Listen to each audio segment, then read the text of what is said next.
প্রচারের শেষ দিনেও ঝড় তুলল সিপিআইএম। দক্ষিণ কলকাতার বামফ্রন্ট মনোনীত কংগ্রেস সমর্থিত সিপিআইএম প্রার্থী সাইরাসা হালিমের সমর্থনে কলকাতার অহিন্দ্র মঞ্চ ভবানীপুর বিধানসভায় সিপিআইএম প্রার্থীর ভোট প্রচার এবং সভা অনুষ্ঠিত হলো। আর এই সভামঞ্চ থেকে তীব্রভাবে আক্রমণ করলেন তৃণমূল কংগ্রেস এবং কিছু পুলিশকে সিপিআইএম নেতা ধ্রুবজ্যোতি সাহা। তিনার বক্তব্যে কি বলেছেন শোনাবো আপনাদের। সিপিআইএম নেতা ধ্রুবজ্যোতি সাহা তিনি আক্রমণের সুরে বললেন, কেরালার সরকার 2800 টাকা দরে ধান কিনছে, পশ্চিমবঙ্গ সরকার 1800 টাকাতেও কিনতে পারছে না। বামফ্রন্ট আমলে জুট মিল, পাট মিল, রাইস মিল, হিমঘর চালু হয়েছিল, শ্রমিকেরা কাজ পেয়েছিল, লক্ষ লক্ষ শ্রমিক, হাজার হাজার শ্রমিক। সেই সমস্ত কারখানায় একটা কারখানায় 20 থেকে 25,000 শ্রমিক কাজ পেয়েছিল। তৃণমূল কংগ্রেস আসার পর সেগুলো সব বন্ধ হয়ে গেল। একটা কারখানা থেকে 20,000 25,000 করে শ্রমিক বেকার হয়ে গেল। তিনি আরও কি বলেছেন বিস্তারিত শুনুন তিনার মুখের বক্তব্য। এই ভিডিওটি যারা দেখছেন চ্যানেলটি লাইক করবেন, শেয়ার করবেন আর সাবস্ক্রাইব করবেন। আই লাভ মাই ইন্ডিয়া, মেরা ভারত মহান। তবে সিপিআইএম কর্মী সমর্থকদের দাবি, কলকাতা দক্ষিণ থেকে সিপিআইএম প্রার্থী সাইরাসা হালিম বিশাল ব্যবধানে জিততে চলেছে। আজকে বাংলার বেকাররা কাজ পাচ্ছে না কেন? কারণ পুরো সিস্টেমটাকে নষ্ট করে দিয়েছে এই রাজ্যের সরকার। পুরো সিস্টেমটাকে তৃণমূল আর বিজেপির নেতারা কি বলার চেষ্টা করেন, বামফ্রন্ট সরকারের নাকি 34 বছরে কোনো উন্নয়ন হয়নি। আরে বাবা, পশ্চিমবাংলায় বামপন্থী ফ্রন্ট সরকার আসার পরেই জ্যোতি বসু কি বললো যদি শহরকে বাঁচাতে হয় তাহলে গ্রামকে বাঁচাতে হবে, গ্রামের মানুষের হাতে যদি পয়সা দিতে হয় তাহলে গ্রামের কৃষিক্ষেত্রকে ঢেলে সাজাতে হবে, তবেই শহরে সবজি আসবে, খাবার আসবে। গ্রামের মানুষের কাছে যখন পয়সা আসবে তখন গ্রামে ছোট বাজার তৈরি হবে, আর সেই ছোট বাজারের মাল কেনার জন্য মানুষ শহরে আসবে, শহরে বড় বাজার তৈরি হবে, আর এই বড় বাজারের মালের চাহিদার জন্য কারখানা তৈরি হবে, আর সেই কারখানায় বাংলার বেকার ছেলেরা কাজ পাবে। এটাই ছিল 34 বছরের বামপন্থী ফ্রন্ট সরকারের আমলের পরিকল্পনা।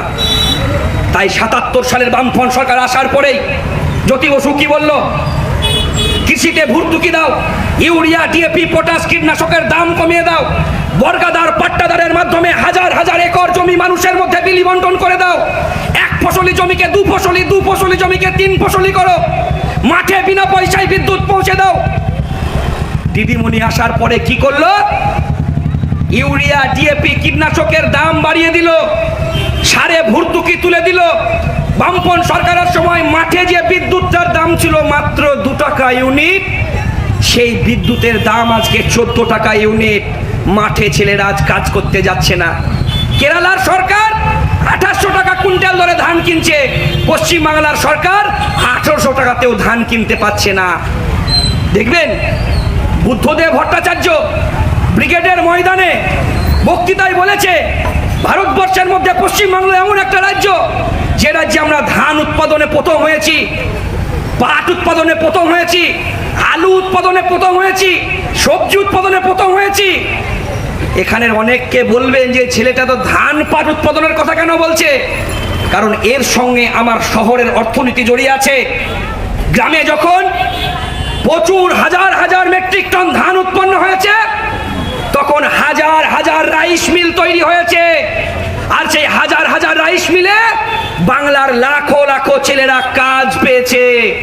তৃণমূল আসার পরে একটার পর একটা রাইস মিল বন্ধ হলো, আর অনুব্রতর গাড়ি রাইস মিল থেকে চাল বেরোনোর বদলে বাই করতে শুরু করলো। যখন সবজি উৎপাদন হলো, আলু উৎপাদন হলো, হাজার হাজার হিমঘর তৈরি হলো, আর সেই হিমঘরে গোটা বাংলার বেকার ছেলেরা কাজ পেল। যখন পাট উৎপাদনে পশ্চিমবাংলা সর্বোচ্চ জায়গায় পৌঁছে গেল, তখন একদম মুর্শিদাবাদ, হুগলি, হাওড়া, উত্তর 24 পরগনা, কলকাতার একটা বড় অংশে বড় বড় জুট শিল্পের কারখানা তৈরি হলো, জুট মিল তৈরি হলো, আর সেই জুট মিলে হাজার হাজার শ্রমিকরা কাজ পেল। দিদিমণি আসার পরে জুট মিলগুলো বন্ধ হলো, যে কারখানায় 22,000 23,000 শ্রমিক কাজ করত, সেই কারখানায় আজকে 5,000 শ্রমিক কাজ করছে, তাও আবার ঠিকা শ্রমিক, যাদের নাই প্রভিডেন্ট ফান্ড, না আছে গ্র্যাচুইটি, না আছে সেই শ্রমিকের জীবনের ভবিষ্যৎ। সকালবেলায় উঠে আমার মাকে আমার বোনকে হাতে একটা টিফিন বক্সে খাবার নিয়ে লাইনে দাঁড়াতে হচ্ছে কাজের জন্য। আর শ্রমিকের লাইন যত বড় হচ্ছে, আমার শ্রমিকের গতরের মূল্য তত কমছে। যত বেলা বাড়ছে, আমার শ্রমিকের টিফিন বক্সের খাবার তত কমছে, আর তত শ্রমিকের বেতন কমছে। আমার শ্রমিকের গতনের দাম, আমার শ্রমিকের ঘামের মূল্য ঠিক করে দেবে কে? শ্রমিক মালিক, কারখানার মালিক না। অনেক দাবি আদায়ের ফলে, অনেক লড়াই আন্দোলনের ফলে 8 ঘন্টা কাজের অধিকার শ্রমিকরা অর্জন করেছিল। আজকে আপনার বাড়িতেও আপনার ছেলেটাকে 24 ঘন্টা কম্পিউটারের সামনে বসে কাজ করতে হয়। কারখানার শ্রমিককে 12 ঘন্টা 14 ঘন্টা কাজ করতে হচ্ছে। কেন হচ্ছে? দিদিমণি আসার পরে 21,000 কারখানা বন্ধ করে দিল। 21,000 কারখানা বন্ধ করে দিয়ে 21,000 মদের দোকান খুলে দিল বাংলায় মাতাল তৈরি করার জন্য। আমি এই কলকাতার বেহালার সাধারণ শুভবুদ্ধি সম্পন্ন মানুষের কাছে প্রশ্ন করব, আহ্বান জানাবো, আপনাকে ঠিক করতে হবে। কারখানার গেটের সামনে আপনার ছেলেকে বসাবেন না মদের দোকানের সামনে বসাবেন? যদি কারখানার দোকানের সামনে বসাতে চান, তাহলে সায়রা সালিমকে জিতিয়ে পার্লামেন্টে পাঠান। কৃষিতে উন্নয়ন হলো। তারপর জ্যোতি বসু কি দেখলেন? বুদ্ধদেব ভট্টাচার্য কি দেখলেন? বামপন্থী সরকার দেখলেন শিল্পে উন্নয়ন করতে হবে, তাই তো বক্রেশ্বরে তাপবিদ্যুৎ কেন্দ্র তৈরি হলো, ধুলাগড়ে শিল্প তৈরি হলো, হলদিয়ায় পেট্রোকেমিক্যাল তৈরি হলো, দুর্গাপুরে শিল্পাঞ্চল তৈরি হলো, ফারাক্কায় তাপবিদ্যুৎ কেন্দ্র তৈরি হলো, মণিগ্রামে তাপবিদ্যুৎ কেন্দ্র তৈরি হলো, জুটমুল তৈরি হলো, হিল মোটরে কারখানা তৈরি হলো, সেক্টর 5 তৈরি হলো। দিদিমণি আসার পরে 12 বছরে সেক্টর 6 তৈরি করতে পারলেন না।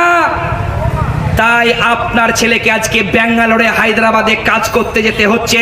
তাই বলছি, লাল ঝান্ডার উপর ভরসা রাখুন, হাতের ঝান্ডার উপর ভরসা রাখুন, বামপন্থীদের হাতে ক্ষমতা দিন, সায়রা সালিমকে জিতিয়ে পার্লামেন্টে পাঠান। সেক্টর 6 হবে, আপনার বাড়ির ছেলেটা আপনার বাড়ির কাছে কাজ পাবে। আমরা দায়িত্ব নিচ্ছি, আসুন এই লড়াইটা। আপনাদের পাশেই কিছুক্ষণ আগে পারমিশনের জন্য অ্যাপ্লিকেশন করেছিল, বাস্তুহারা বলে সভা করার জন্য। দুটোর পরে সবার পারমিশন নিয়েছেন। পারমিশন পাওয়ার পরে এই এলাকার তৃণমূলের বড়দাস পাঁচটা পুলিশ আমাদের সভা চলাকালীন তৃণমূলের মিছিলকে ঢুকিয়ে দিয়ে বিশৃঙ্খলা তৈরি করার চেষ্টা করেছিলেন।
ধ্রুবদা ধ্রুবদা